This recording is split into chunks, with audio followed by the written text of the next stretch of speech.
Hey everyone, so this will be the first video for this channel.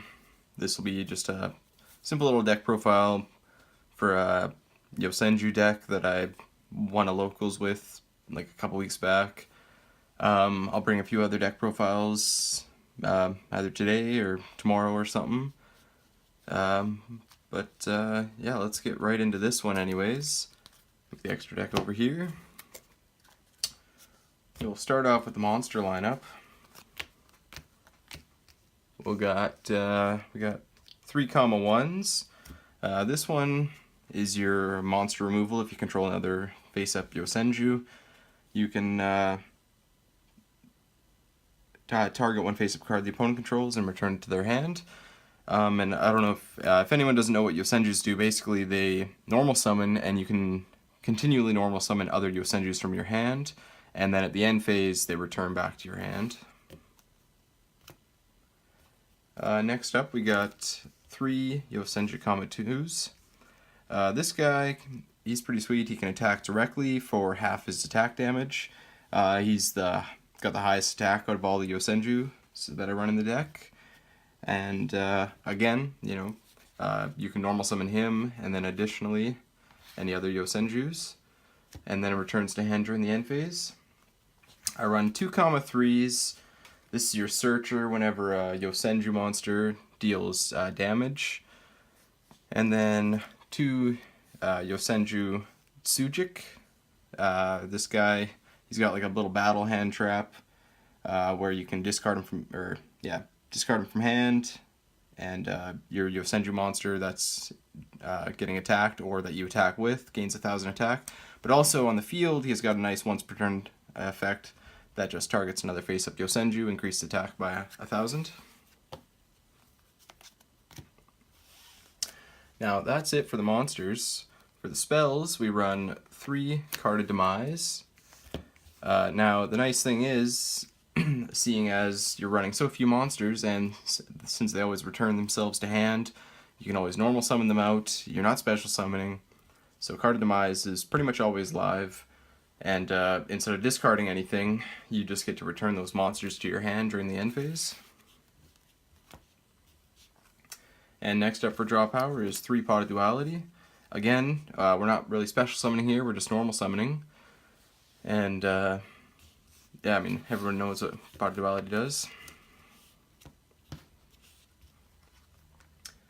We run 3 Fire Formation Tenki. This just searches out all your Yosenjus because they're Beast Warriors. And, just a measly 100 attack boost.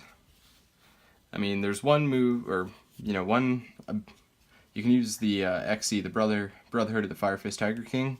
If you happen to have 3 of these on the field, which I haven't gotten there yet, you can send them all to grave and special summon 2 Yosenjus from deck. 1 Dark Hole, because, I mean, Rugeki is in another deck of mine, and Dark Hole doesn't really affect this deck at all. And that's it for the spells. Now for the trap lineup, we got 2 lose 1 turn, just because you don't want your opponent to be special summoning anything, but you don't want to be seeing 2 of this card because it's kind of a dead card if you see more than 1. Or you don't want your opponent's monsters to have their special summon effects, I should say. 2 Heavy Storm Duster, just some back row hate. You set it and you use it on your opponent's turn, and then there's like no cost and you get 2 back row removal, so I quite like it. This is kind of a card that you can side out for a lot of things depending on the matchup. Then for your life preservation, basically, we'll run 3 Drowning, because your Yosenjus are always going to be bouncing themselves back to hand, so you'll always want to have this set, because then you can return all their monsters that are attacking back to deck. Then just 2 Storming in case you happen to have something on the field still, or 1 Mirror Force, and then just 1 regular Mirror Force. I don't know, I could run 3 Storming, but I just felt like getting a little bit of destruction would be nice too, once in a while.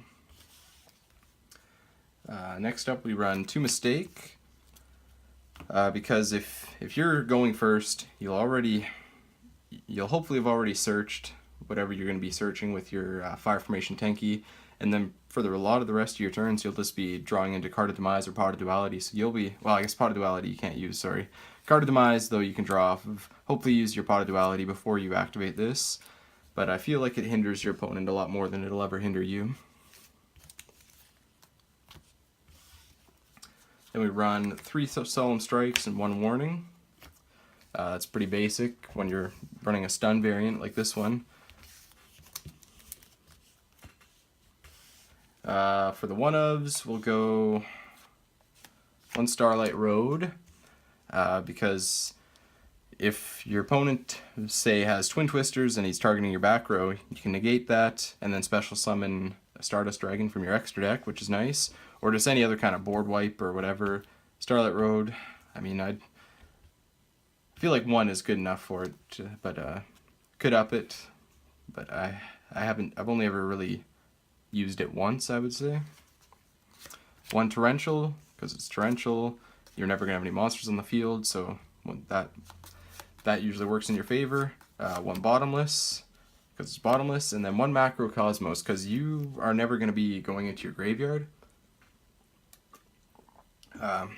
So I feel like this will again hurt your opponent a lot more than it'll hurt you. That's it for the main deck, and then for the extra deck.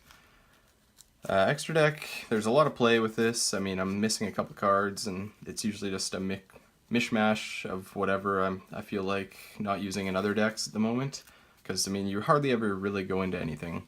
But we'll do 2 Brotherhood of the Fire Fist Tiger King. It allows you just to set a Fire Formation when he's XE summoned.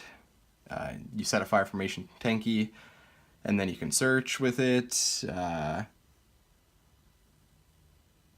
You can negate effect monsters with him. Hardly ever go into him, but I do think that he's nice to have. He's just a rank 4 that complements the deck really well. Next up we got the Gagaga Samurai and the Blade Armor Ninja. I don't have Cowboy right now, but I'd get rid of Blade Armor Ninja for Cowboy, but I like Blade Armor Ninja just because he's like an old, badass version of Gagaga Samurai, where you can go attack twice with him.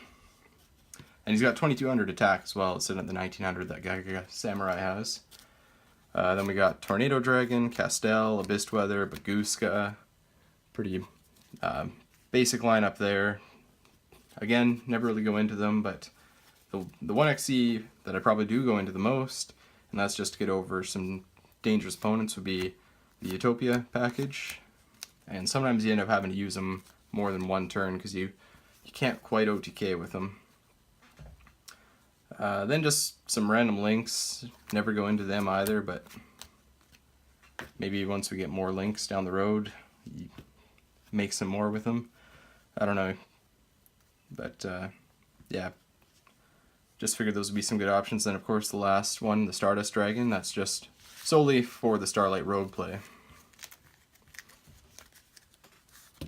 And that's it for the deck profile. If anyone has anything that they think would work better in the deck, or any variations that they might run themselves, please feel free to comment down below what you feel is a better addition to the deck.